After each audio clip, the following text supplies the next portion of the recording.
Bienvenue à ce podcast. Je t'aime à l'infini. Alors dans ce podcast, je vais te parler, toi qui m'écoutes, du diable. Ce diable, je l'ai rencontré. Pendant 13 ans, j'ai vécu avec lui. On dit souvent que la stratégie du diable consiste à faire croire qu'il n'existe pas. Et pendant que je te parle, j'ai enfin pu mettre un visage sur qui est véritablement le diable. Parce que, en tant qu'intellectuelle, en tant que cartésienne, même si la Bible, même si les hommes et les femmes d'église te parlent de ce fameux diable, en tant qu'intellectuel, tu te dis, c'est des conneries. C'est des conneries. C'est des conneries. Et je viens de me rendre compte que tu ne peux pas combattre le diable si tu penses qu'il est le fruit de ton imagination. Si tu penses, comme beaucoup de personnes, que c'est un mythe, qu'il n'est pas réel et qu'il n'existe pas, tout simplement. En fait, si tu écoutes ce podcast pour la première fois, eh bien sache que je suis né de nouveau le 20 novembre 2021. Quand je dis que je suis né de nouveau, c'est parce que pendant très longtemps, pendant la plus grande partie de ma vie, j'ai cheminé avec mon mental qui est assez aguerri, avec mon intellect qui est ma richesse. Je me suis nourri de livres, j'ai fait des interviews à 10 000 personnes. Je suis profondément quelqu'un d'humaniste, un être de lumière. Et quand je parle d'être de lumière, ça fait référence à Aimé Césaire et tous ces grands écrivains qui ont élevé notre esprit. Et quand on est élevé dans cet environnement, eh bien on a l'impression que le monde nous appartient. On a l'impression qu'on peut résoudre tous les problèmes et que les problèmes des humains ne nous concernent pas tellement on est fort. Pendant longtemps, j'ai lutté avec ma seule force humaine et je me suis rendu compte à un moment qu'il y avait quelque chose qui n'allait pas dans ma vie. Et ce 20 novembre 2021, j'ai été touché par une personne qui m'aime à l'infini. En tout cas, c'est ce qu'elle m'a dit. Bon, tu as deviné, je te parle de Dieu. Et si Dieu existe, le diable existe aussi. Mais jusqu'à présent, je n'avais pas conscience de l'emprise du diable dans ma vie. Dans ta vie, tu rencontres des situations qui sont anormales, mais en tant qu'intellectuel, tu te dis non, c'est la faute à pas de chance. C'est parce que je ne fais pas assez. Tu te dis pas que non, il y a quelque chose derrière le rideau qui te manipule. Non, c'est pas possible. Tu n'y penses pas, tu n'y crois pas. Je suis venu te dire que le diable existe. Si tu n'y crois pas. Mais j'ai vraiment pris pleinement conscience que si certaines choses ne marchaient pas dans ma vie, c'est parce que le diable était à l'œuvre. Et il n'y a rien de tel d'avancer dans la vie, d'avoir des blocages, comme par exemple le fait de ne pas être intéressé par le mariage. Dans ma tête, pour moi, c'était faire preuve d'une certaine indépendance d'esprit. Je me suis toujours dit que j'ai pas besoin d'avoir un homme dans ma vie, puisque l'homme de ma vie, c'est mon travail. J'y ai consacré tout mon temps. Mais c'est pas mon travail, comme disait Marilyn Monroe, qui m'embrassera la nuit quand je rentre du travail. Donc il y avait des choses dont j'avais pas conscience. maintenant j'ai pris conscience de la vraie place du mariage, mais j'y reviendrai au cours d'un autre podcast. Là, je te parle du diable. Je te disais que je l'ai rencontré. Mon diable, je l'appelle Barbe Bleue. Avant que je te raconte mon histoire, voici ce que je sais du diable, que j'apprends au sujet du diable. On sait qu'il est l'ennemi de Dieu, que c'est Satan, c'est un être de lumière, il agit avec intelligence, avec subtilité. Dieu l'appelle le malin, donc dans malin il y a mal, le malin, avec un grand M. Ce que j'apprends aussi, c'est qu'il n'a aucun pouvoir pour t'amener au péché. Ça, rien que de me dire ça, je dis waouh. Le diable n'a aucun pouvoir pour t'amener au péché, si ce n'est qu'en influençant ton libre arbitre. Et le plan du diable, c'est de te détourner, c'est de nous détourner de Dieu, de la religion. Donc il va occuper nos journées avec des choses bêtes. Tu vois, par exemple, quand tu vas sur les réseaux sociaux et que tu viens sur ta page, et puis 1 heure plus tard, 2 heures plus tard, alors que tu as du boulot qui t'attend, ben, tu es encore là en train de regarder les images qui défilent. Une autre stratégie du diable, c'est de te toucher là où ça fait mal, tes défauts. Moi, je sais que j'aime la bonne chair. J'aime la vie, j'aime boire et manger. Et je pèse mes mots. Dieu merci. Depuis un certain temps, j'ai du mal à finir un verre de bière ou un verre de vin. Alors que, étant gabonaise, étant africaine, étant une femme qui s'assume, je n'avais aucun problème pour prendre une bière, prendre une bonne bouteille de champagne, évidemment sans trop en faire, n'est-ce pas? Mais les plaisirs de la chair, ça me connaît.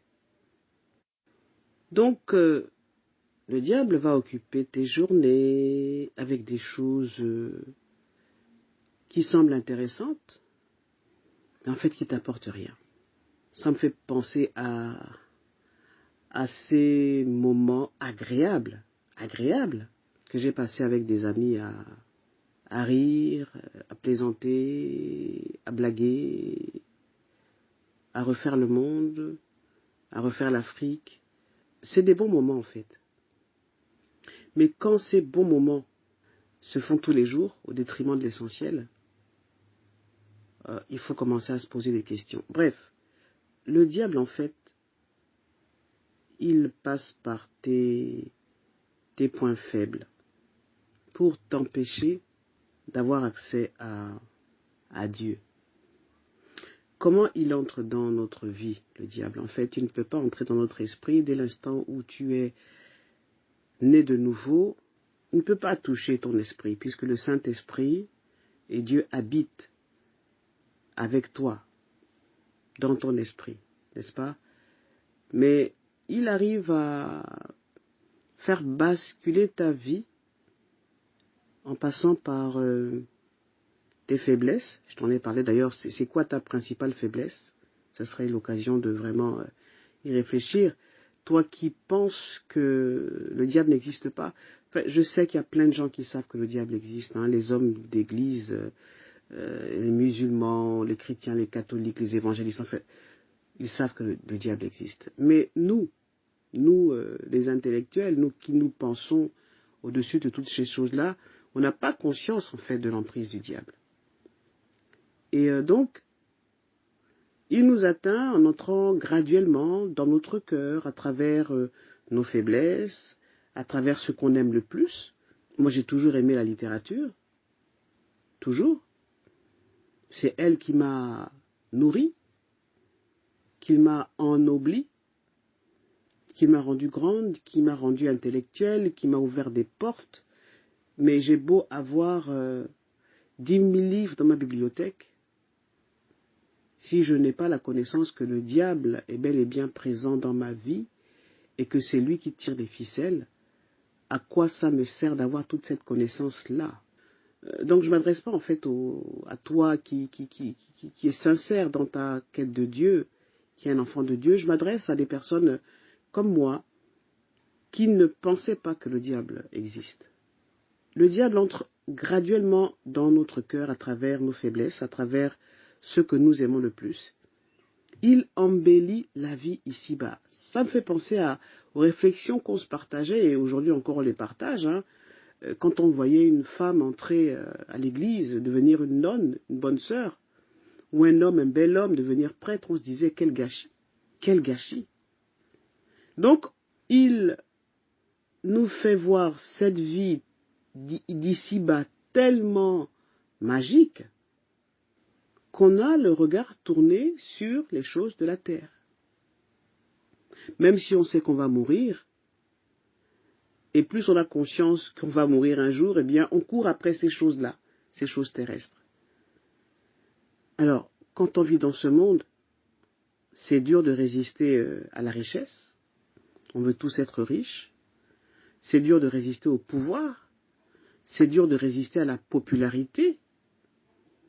C'est dur pour les hommes de résister aux femmes qui deviennent le centre de toutes les pensées. Mais il faut avoir un cerveau hyper puissant pour nous faire croire que c'est normal que les femmes soient utilisées pour vendre des voitures, que les femmes soient utilisées dans les clips. Regardez les réseaux sociaux, aujourd'hui les jeunes filles se mettent de plus en plus à poil. Donc les femmes occupent les pensées des hommes. C'est normal pour une femme de se dire qu'elle doit passer son temps devant son miroir à se maquiller et à se faire belle. Et je comprends pourquoi beaucoup d'hommes tombent dans leur foyer, beaucoup d'hommes politiques. Regardez tous les scandales qu'il y a. Même l'homme le plus moche, le plus insignifiant, tombe. Dès l'instant où il est nommé ministre, dès l'instant où il occupe un poste de pouvoir, il tombe. Donc les femmes deviennent le centre de toutes les pensées des hommes. Le diable amène à courir d'un désir à l'autre. Tu as quelque chose, tu veux plus. Il nous amène à commettre sans arrêt des mauvaises actions, évidemment.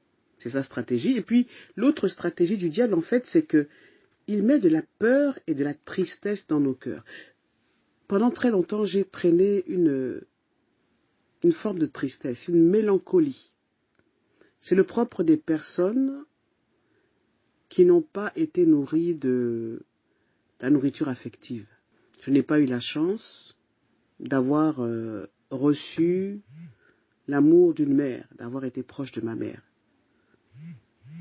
Donc, le diable utilise cette mélancolie, ces émotions pour nous toucher en plein cœur. Il y a une autre chose aussi par laquelle le diable passe, c'est de nous faire peur par rapport à la pauvreté. Quand on dit que tu es pauvre, c'est la pire des choses. Être pauvre, ça nous fait peur. Parce que si on est pauvre, on n'existe pas, on n'est rien. Et c'est quoi en fait la pauvreté? Est-ce qu'on est pauvre quand on a un toit, des vêtements, qu'on peut aller à l'hôpital, qu'on a ses mains, ses pieds, qu'on peut parler, marcher, courir, qu'on a une vie normale? Est-ce qu'on est pauvre? Et quand bien même on n'a pas toutes ces choses-là, cette société nous fait croire que si on n'a pas la dernière Rolex, bon ça date, ça c'était à l'époque de Sarkozy, si tu n'as pas ta Rolex à tel âge, c'est que tu n'as pas réussi. Voilà le monde dans lequel nous vivons et on aime ça, et le diable nous fait entrer en compétition à un point tel que il nous pousse à nous surpasser, il nous pousse à voler, à mentir, à trahir, à tuer, à empoisonner. Et pire, si tu es un homme de Dieu, si tu tiens, il intensifie ses attaques. Et c'est là où je te parle de moi, mon diable à moi. Si tu es tenace, il utilise les élites parmi ses esclaves. Donc toi qui m'écoutes, si tu penses être plus fort parce que tu es méchant, sache que tu es l'esclave du diable. Donc il utilise les élites parmi ses esclaves, ceux qui dédient leur vie à le servir, lui et ses plans.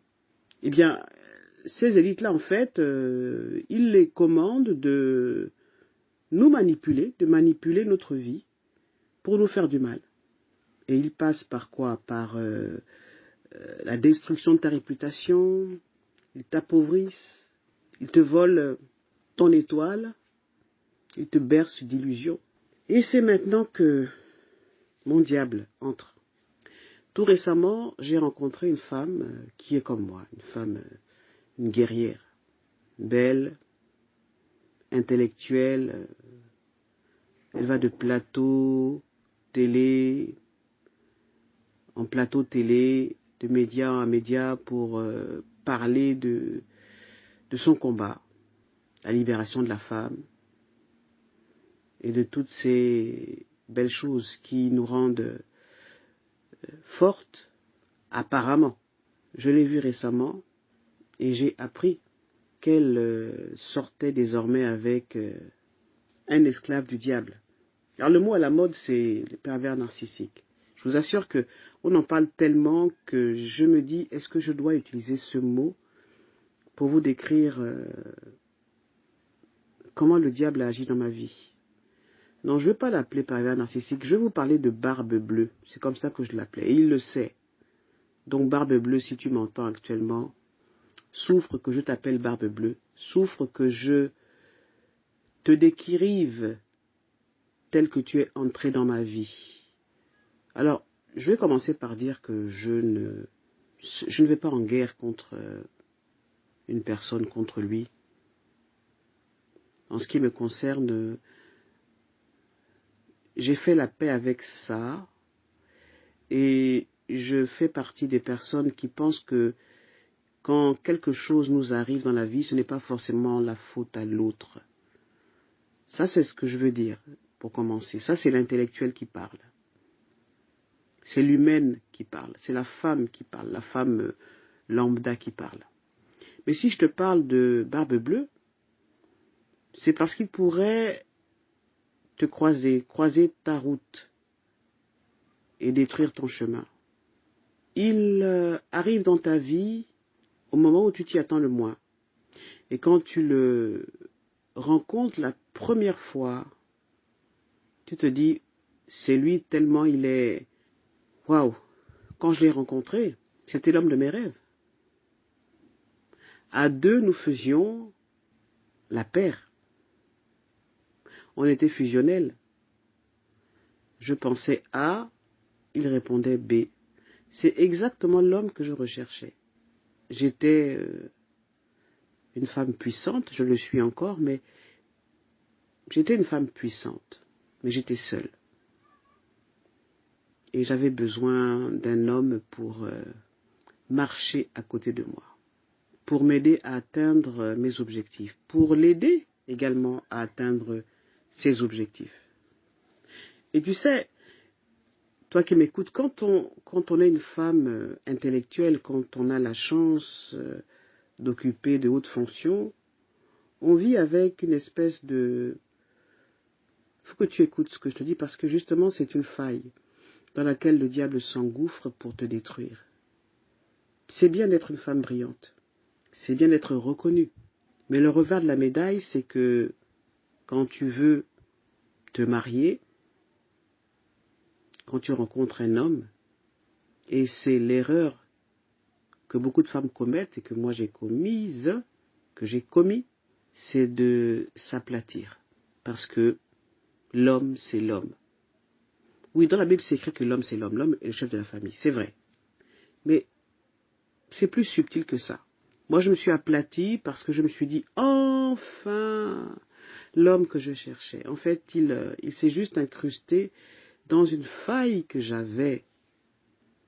Il s'est incrusté dans ma vie parce que je traînais cette mélancolie, cette tristesse. Et il est venu la combler. En fait, il ne l'a pas comblée. Il est entré par cette brèche-là. On peut être une femme puissante, on peut être un homme puissant et avoir des faiblesses. Et puis ce que le diable recherche, c'est ce qui fait horreur à Dieu. Ce que le diable recherche, c'est de dire à Dieu, tu vois là, tu vois cette personne à qui tu as donné tant de dons, je vais la détruire. En fait, le diable sait qu'il ne peut pas détruire un enfant de Dieu. Il ne peut pas te détruire, le diable. Par contre, il peut retarder ta vie. Il peut mettre des embûches dans ta vie. Et il m'en a mis des embûches. C'est subtil. C'est très subtil. Avec moi, ça a commencé donc par connaître ma faille, donc cette blessure affective que j'avais, et puis de lui laisser toute ma confiance. J'avais un emploi du temps très prenant, je travaillais beaucoup, je partais le matin et je rentrais tard. Lui, il travaillait de la maison, et quand je rentrais, je trouvais une maison propre. C'est quelqu'un qui était assez maniaque. Au départ, j'ai pas vu sa maniaquerie comme une maladie, mais c'est une maladie. Non, j'ai trouvé ça amusant. Je l'ai pris sur le ton de tiens, c'est rigolo. Un homme qui, quand tu entres le soir, tu as juste envie de t'allonger, il t'attend, la maison est propre, mais avant de t'asseoir sur le canapé, avant de toucher à qui que ce soit, ben, il a un gant avec de l'eau de javel et il faut qu'il t'essuie le manteau, le vêtement, frénétiquement. Bon, tu me diras que le Covid est passé par là, mais ça s'est passé bien avant le Covid. Voilà. Et je prenais cette maniaquerie avec beaucoup d'amusement. Et c'est ça, en fait. C'est là où, en fait, le diable aime les personnes comme moi, parce que on arrive à retourner des situations amusantes, des situations embarrassantes, on arrive à les transformer en quelque chose de bien.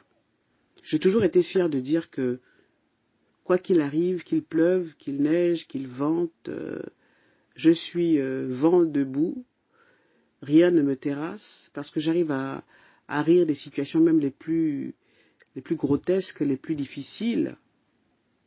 Mais à un moment, le diable, à un moment, Barbe Bleue, il t'épuise. Et c'est ce qu'il a fait. Il m'a épuisé à un tel point, en fait, il a pompé mon énergie vitale. Il a pompé toutes mes ressources. Évidemment, il y avait des signaux d'alarme. Des amis, des proches me disaient Eugénie, c'est trop beau pour être vrai. Et je ne voulais pas voir ça. Tellement être à côté du diable, être à côté de Barbe Bleue te fait te sentir vivante. Je pense que si j'ai tenu tant d'années, c'est parce que, oui, il m'a fait des vacheries. Oui. Mais, et c'est ça tout l'aspect, tout le bon côté du diable, c'est qu'il te fait te sentir vivante, tu vibres. Alors, quand je dis tu vibres, c'est pour toutes les choses, c'est pas seulement sur le plan sexuel, c'est aussi sur le plan de... Tu as des idées et tout de suite, il ose, en fait, il te fait faire des choses que tu n'aurais jamais pu faire, c'est-à-dire avoir plus, je mets ça entre guillemets, plus confiance en toi. Nous rions beaucoup, il y a beaucoup d'humour. C'est quelqu'un de très intelligent, enfin. Mais ce que tu dois retenir, c'est que en même temps que tu vis cette sensation d'être vraiment vivante, tu es en train de t'étioler. Parce que par derrière, il tire les ficelles, il te détruit. D'abord, il t'écarte, il écarte des gens que tu aimes, que tu apprécies, il te fait croire que ces personnes t'en veulent. Il met le vide autour de toi, comme ça tu es à sa merci. Donc tu rentres le soir et tu trouves un homme qui a fait à manger. C'est lui qui me faisait à manger, il faisait mes repas. D'ailleurs, ça a été un objet de palabre, encore une fois. C'est très subtil, en fait. Le fait qu'un homme te fasse à manger, c'est valorisant pour une femme. Hein. J'arrive après le boulot, une journée bien chargée. Tu es contente d'avoir un homme qui a fait la table, qui a fait tout. Enfin, il y a un bouquet de fleurs, enfin, il y a tout. Tout est là pour que tu tombes sous le charme. Mais derrière tout ça, il y a un esprit malin. C'est malin, en fait, ce qu'il fait. C'est d'abord te mettre dans la tête que... Mais en fait, ça veut dire que tu ne sais pas faire la cuisine. Donc déjà, te montrer insidieusement, que tu n'es pas une vraie femme. Et vous savez à quel point, pour une femme africaine, c'est très important qu'elle puisse faire la cuisine. La pire chose qui me soit arrivée, c'est quoi? C'est que, alors que je gagnais bien ma vie, je lui ai confié mes finances. Je lui ai confié la gestion de mes finances. J'ai un rapport bizarre avec l'argent. J'ai toujours considéré, en tant qu'intellectuel, que quand tu es avec un homme, quand vous êtes en couple, ce n'est pas à l'homme seul de partager les charges du ménage. Et je suis fier de le dire. J'étais fier à l'époque de le dire et de l'assumer. Ça a été mon piège, ça a été ma pire erreur parce que je n'ai plus eu droit de gérer mon argent, de gérer mon travail. En fait, nous avions décidé de créer une entreprise que nous avons créée et ensuite je n'ai pas eu les rênes. Vous voyez la stratégie qui consiste on va créer un compte en banque ensemble, on va ouvrir un compte et puis nous allons tous les deux gérer ça, donc on y va, nos deux noms sont inscrits dessus et puis derrière ton dos il repart à la banque pour dire que c'est moi le seul gestionnaire. Et tu n'es pas au courant, parce que tu es occupé à autre chose, tu es occupé à travailler pour faire rentrer l'argent. Donc à un moment donné, j'ai perdu le pouvoir de gérer mon argent. Toute ma vie, j'ai travaillé pour mes enfants, donc je leur envoyais de l'argent tous les mois. Et puis, quand il a pu gérer cet argent, c'est subtil, hein. Ben, c'est lui qui envoyait l'argent. Et puis, à un moment, il s'est arrêté d'envoyer l'argent à mes enfants. Ça, c'est, en tant que femme, en tant que maman, c'est dur. Dur est un faible mot. Je m'arrêterai par là pour ce podcast. Je terminerai en disant à toi, femme, que j'ai vue la dernière fois, toi, brave femme, toi, femme de feu, toi, femme guerrière, qu'est-ce que je te dirais pour te faire prendre conscience que tu es en danger, que tu devrais prendre les jambes à ton cou, mais en tout cas, te munir des armes que Dieu a prévues quand tu es face à cet individu des ténèbres. Je te dirais de fuir, de partir en courant parce qu'il va détruire ta vie. C'est ce qu'il veut. Si tu n'es pas proche de Dieu, c'est le moment. Parce que tu ne t'en sortiras pas toute seule. Alors tu vas aller prendre ta Bible et tu vas aller lire Éphésiens 6. Verset 12. En effet, ce n'est pas contre l'homme que nous avons à lutter, mais contre les puissances, contre les autorités, contre les souverains de ce monde de ténèbres, contre les esprits du mal dans les lieux célestes. Verset 13.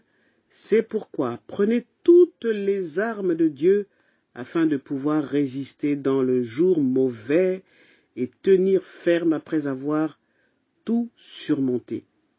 Verset 14. Tenez donc ferme, ayez autour de votre taille la vérité en guise de ceinture, enfilez la cuirasse de la justice. Verset 16. Prenez en toutes circonstances le bouclier de la foi, avec lequel vous pourrez éteindre toutes les flèches enflammées du mal. Faites aussi bon accueil au casque du salut et à l'épée de l'esprit, c'est-à-dire la parole de Dieu. Verset 17. Je pense que si j'étais près de Dieu à cette époque, et à cette époque je m'en moquais, je pensais que les chrétiens étaient des fous dangereux, étaient des personnes qui ne faisaient que prier, et je ne savais pas à quel point la prière est une arme redoutable pour éloigner le diable. À l'époque, je priais, mais je priais mes ancêtres. Ça m'a sûrement protégé, mais pas suffisamment. Voilà ce que je voulais te raconter pour ce podcast, donc le diable, l'emprise du diable. Le diable existe, il est subtil, il est malin, méfiant. Mais ne t'en méfie pas seulement, parce qu'il est à l'œuvre. Arme-toi, arme-toi de la parole de Dieu, lis la Bible, et je prie pour toi, femme, je prie pour toi aussi, homme, qui est sous emprise. Parce que le terme, chez les personnes qui s'intéressent aux pervers narcissiques, au diable, c'est être sous emprise. Je prie pour que tu sortes de cette emprise et que tu te réveilles et que tu sortes de ton sommeil et surtout pour que tu prennes conscience de ta valeur. Ah oui, j'ai oublié de le dire, c'est que le diable ne s'intéresse pas aux menus fretins. Il s'intéresse aux personnes qui sont chères aux yeux de Dieu. Et il y a un lien, une histoire entre le pervers narcissique, entre le diable et l'enfant de Dieu. L'enfant oint par Dieu. Parce que je ne le savais pas à l'époque, mais je fonctionnais avec 1% du Saint-Esprit. C'est pour dire en fait que Dieu était là, mais comme je ne voulais pas qu'il entre dans ma vie, il a fait comme il a pu. Ça veut dire en fait qu'il respecte qui tu es. Si tu ne veux pas de Dieu dans ta vie, il sera tout prêt, mais il ne va pas entrer en effraction dans ta vie. Parce que c'est un être, c'est une personne respectueuse de qui tu es. Abonne-toi si tu ne l'as pas encore fait et réfléchis vraiment à ce diable, ce diablotin. C'est un diable, mais c'est un diablotin qui a décidé de te faire la peau. Moi, je ne retiens qu'une seule chose. Je t'aime à l'infini. C'est ce que Dieu m'a dit. Et le message, c'est Dieu t'aime à l'infini. Dieu t'aime à l'infini. Et moi, je t'aime à l'infini. À bientôt.